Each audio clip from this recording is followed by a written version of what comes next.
Sir आपका एक point of view है लाइन ऑफ कंट्रोल के बारे में कि उसको इंटरनेशनल बॉर्डर मान लिया जाए। हम्म। अगर इंटरनेशनल बॉर्डर मान भी लेते हैं तो इतना एक ट्रस्ट डेफिसिट है दोनों मुल्कों के दरमियान कि शक तो फिर भी रहेगा, कहीं इन्फिल्ट्रेटर्स ना आ जाएं, कहीं घुसपैठिए ना आ जाए। तो किस तरीके करतारपुर साहब जब खुला है तब भी एक पॉइंट ऑफ व्यू आ रहा था कि इसको ख्याल रखना चाहिए कि टेररिस्ट ना आ जाए। तो ये कैसे एक फीजिबल ऑप्शन है? नहीं, फर्स्ट ऑफ ऑल जो होता है कि मुल्कों में सबसे ज्यादा जो है ना इनसिक्योरिटी होती है कि where is my territory, sovereignty. Once you establish it and it is recognised in international law, तब जब उसकी वायलेशन होगी तो आप बहाना नहीं ना ले सकते। अगर आप इंडियन कश्मीर में जाएं तो then the Indian army has full right to attack and even attack from the forces from where they have come. और इंटरनेशनल लॉ में फिर कोई प्रोटेक्शन पाकिस्तान की नहीं है जब तक ये डिसाइड ही नहीं हो रहा कि कौन किसका है, कितना है। तो ये हरकतें उस कंफ्यूजन में हो भी सकती हैं, क्योंकि अभी तक रेजोल्यूशन नहीं ना हुआ। बिल्कुल। जिस दिन रेजोल्यूशन हो जाएगा तो बॉर्डर्स, फॉर्मल लीगल बॉर्डर्स तो डिक्लेयर हो जाएंगे। उसके बाद गुडविल आपने अपने इंटरेस्ट में लेनी है ना।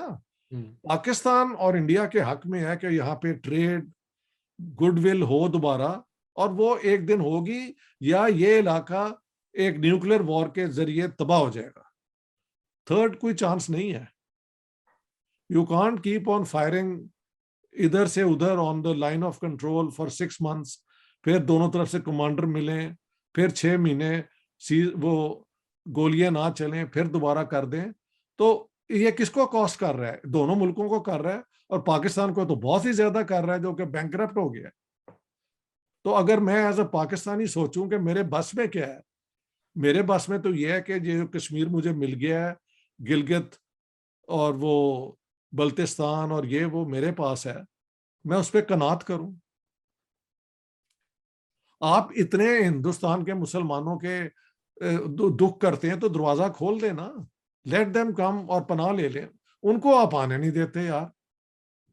Do you know when Bhutto साहब वेंट टू शिमला, तो वहां पे मेमोरेंडम पाकिस्तान आर्मी ने दिया कि आपने ये चीजें नहीं माननी।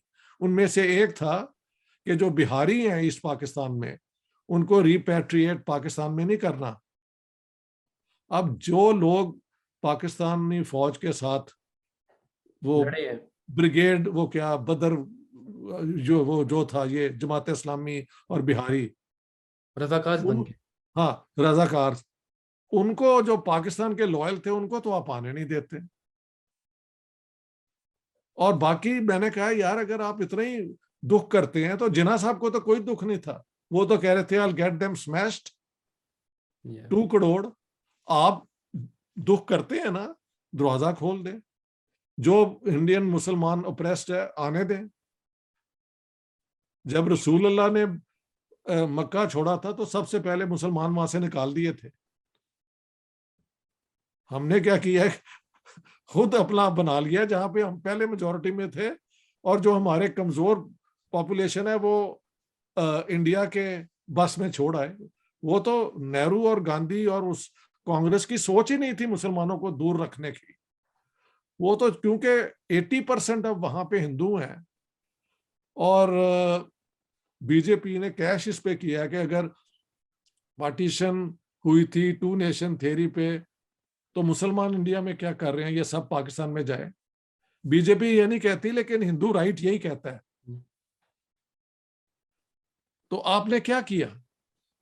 अब लोग कहते हैं नहीं जी, पाकिस्तान ना बनता तो हिंदू और ये सारे सिंध में और पंजाब में और नॉर्थ वेस्टर्न फ्रंटियर में सारी ट्रेड कॉमर्स उनके, ये बात सच्ची है। लेकिन ये एक और भी बात है, मैं इसका मॉरली में ऐसे सपोर्ट नहीं करता। अब आप देखें, आप अमेरिका में रहते हैं ना, जी सर।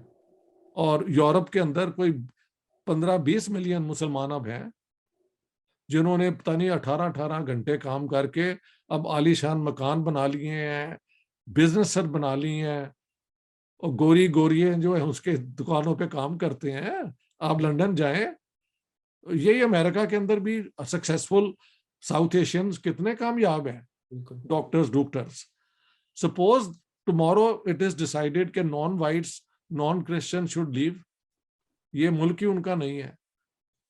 तो क्या मुसलमान जो इंडिया जो यूरोप के अंदर कामयाब हैं और अमेरिका के अंदर कामयाब है, वो खुशी से जाने के लिए तैयार हो जाएंगे? हमने तो यही किया है ना कि हिंदू और सिख रहने वाले तो यहाँ के थे, उनको निकाल दिया क्योंकि हम पाकिस्तान बना रहे थे। तो मॉरली ये कोई जस्टिफाइड नहीं है। अमलन फायदा जरूर हुआ है कि आपने उन्हें जब निकाल दिया तो पूरी स्पेस फिर मुसलमानों के पास ही आ गई ना। उसमें भी अगर देखा जाए तो मुसलमानों की जो मौज है वो तो पंजाब के लोगों को ज्यादातर हुई फौज में, या ये जो कोई उर्दू स्पीकिंग आए हैं जिन्होंने सारी अनारकली की प्रॉपर्टीज, मुझे पता लगा लियाकत अली खान के भाई के पास ये दुकानें इसकोने गई हैं, या अमृतसर से वो एक कश्मीरी गुंडे जो थे चाकू ग्रुप, उन्होंने कब्जा कर लिया, जो वहां से आए थे ना। सरदार शौकत याद की शादी कश्मीरियों में हुई थी, उन्होंने ये दुकानें दिलाई है। मैं लाहौर का हूँ, so I know the inside story very well. लेकिन आप बलोची को पूछें, वो तो पीड़ता है, और बंगाली तो आपसे दूर हो गए।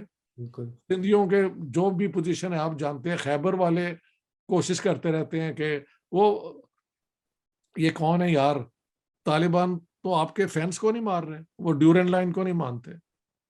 तो आपने, ठीक है, आपने एक स्टेट बना ली है, आपने न्यूक्लियर पावर भी बन गई है, तो अब आप इसको चलाएं। मैं तो कहता हूं इसको एफिशिएंटली चलाएं, और उसका तरीका यही है कि हकीकत को मान लें। हकीकत मानने के बाद कश्मीर में वहां पे बात खत्म नहीं ना हो जाती। इफ देयर इज गुडविल और दोनों तरफ की बॉर्डर्स को मान लिया जाए तो फिर आना जाना आसान है। मैं जब वहां क्रॉस करूं तो मुझे पता है I am into Indian Kashmir, I can come and stay and meet my friends, and if I have the right to set up business, I do, but I pay the taxes to the Indian government and vice versa Pakistan.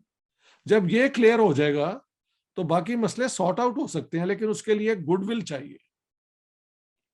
Indian कहते हैं जी ये कभी नहीं होना, क्योंकि जब हमने ये कर दिया तो पाकिस्तान कोई और बहाना ढूंढ लेगा। मैंने कहा यार मैं सिनिक नहीं, आई डू होप कि पाकिस्तानियों को उतनी अकल आ जाए कि बेस्ट इंटरेस्ट में वो लाइन ऑफ कंट्रोल को मान लें, और फिर लाइन ऑफ कंट्रोल को बेमायनी कर दें। ये प्राइम मिनिस्टर मनमोहन सिंह ने कहा था कि we can not redraw the borders but we can make them meaningless, which is excellent.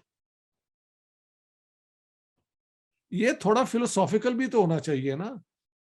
हमारे यहाँ लैक ऑफ फोरसाइट वो बिल्कुल नहीं होती। खानदान तबाह हो जाते हैं कोर्ट केसेस में प्रॉपर्टी के ऊपर, सारे वकील ले जाते हैं, बैठ के हल नहीं करते। ये पता नहीं मुसलमानों की कमजोरी है या क्या है, आई डोंट नो।